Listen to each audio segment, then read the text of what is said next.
Good morning mga guys. For today's video kami magkakabit ng battery ng Ford Everest. Sa pagkakabit ng Ford Everest ng battery, kailangan nakastart ang makina kasi may posibilidad na mag-reset pagka sinalta natin to ng patay. So ang inuunang kinakalas ang negative. Yan, tapos positive.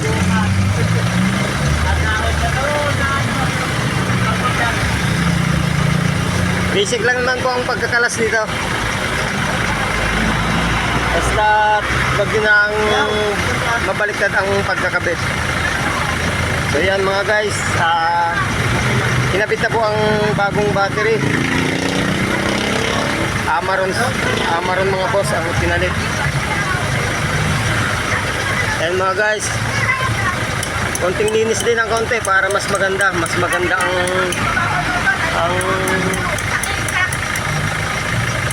pasok ng kuryente sa ating sasakyan. Ayan mga guys, ang huli natin kakabit ay yan, yung negative.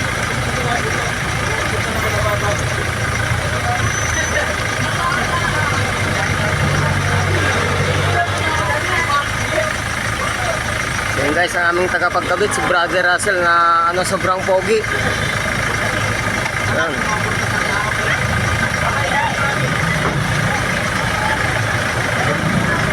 Guys, sa mga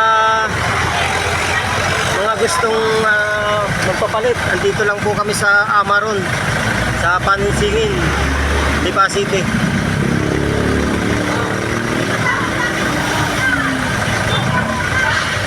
Yan guys, kinakabit ng bracket. May bracket po yan sa ilalim mga boss.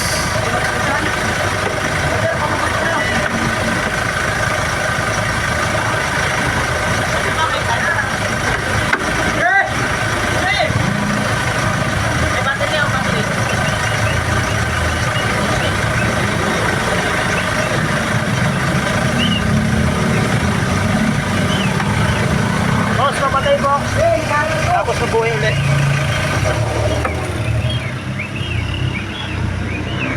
Yan, check natin kung gagana. Ayos. One click po mga boss. Okay, salamat po. Salamat sa panonood. Thank you. Share na lang po at pa-like ng aking page for more